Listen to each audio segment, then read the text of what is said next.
Changi নদীর নির্মল জলে ভেসে ওঠে শ্রমিকদের ঘাম, মূলা ধোলাইয়ের মধ্যেই জীবনযুদ্ধ। চাষের মাটিতে ভরসা, মূলার কেজিতে ৪ টাকা, এমন আয়ে চলে তাদের সংসার আর সন্তানদের ভবিষ্যৎ। খাগড়াছড়ি থেকে বিপ্লব তালুকদারের প্রতিবেদনে দেখুন বিস্তারিত। পানছড়ি উপজেলা সারা বছরই সবজির চাষে মুখর থাকে।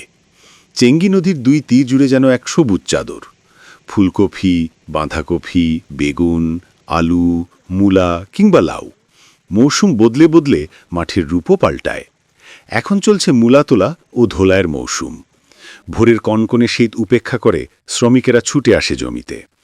জমি থেকে তোলা মূলা নদীর হাঁটু পানিতে এনে বালুর চরে ধোয়া হয়, তারপর কাঁধে করে পৌঁছে দেওয়া হয় সড়কে। সেখান থেকে টমটম, সিএনজি ও মাহেন্দ্র গাড়িতে বাজারে যায় সবজি। আর সব পরিশ্রমের বিনিময়ে শ্রমিকেরা পান কেজি প্রতি মাত্র ৪ টাকা।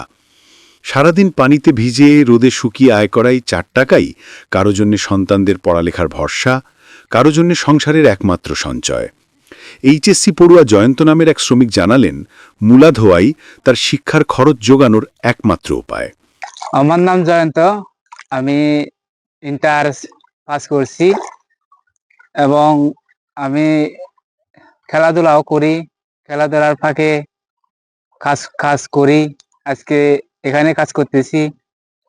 খেলাধুলার ফাঁকে এই কাজের টাকা দিয়ে আমার লেখাপড়ার খরচ চালাই। শ্রমিক বিজয় ত্রিপুরা বললেন, ৪ টাকাই চলে সংসার, চিকিৎসা আর বাচ্চাদের স্কুল। আমার নাম বিজয় ত্রিপুরা। আমরা কেটে থেকে মূল্য তুলে কালে নিয়ে আসি। ওখানে নেওয়ার পরে দোলা করে রোদে তুলি। ওই কেজি প্রতি ৪ টাকা। ওই দিন মজুরি করে যত টাকা পায়, মানে ছেলে মেয়েদের লেখাপড়া, কাগজপত্র, কলম সব কিছু খাতা কলম বই কিনতে দিতে হয়। এগুলো দিয়ে আপনাদের সংসার চলে।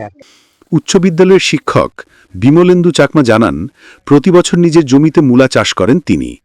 তার জমিতে কাজ করা শ্রমিকদের আয়ই চলে তাদের পরিবার, এটাই তার সন্তুষ্টি। হ্যাঁ, আমি বিমলেন্দু চাকমা। আমি শিক্ষকতা করে পাশাপাশি শখের বশত আমি চাষাবাদ করে এবছর মূলা চাষ করছে। আমার ক্ষেতে এই ৪-৫ জন শ্রমিক কাজ করে, তারা এইভাবে আমার কাছে কাজ করে জীবিকা নির্বাহ করে। আমি খুব সন্তুষ্ট। চেঙ্গি নদীর স্বচ্ছ জলে ধোয়া এই মূলা শুধু সবজি নয়, শ্রমিকদের টিকে থাকার গল্পও বয়ে আনে। আমরা যে মূলা তুলি কেজি ৪ টাকা মূলা তুলে নদীতে আনতে হয়। এরপরে আর নদী থেকে মূলা ধোয়া আর রাস্তা তুলতে হয়।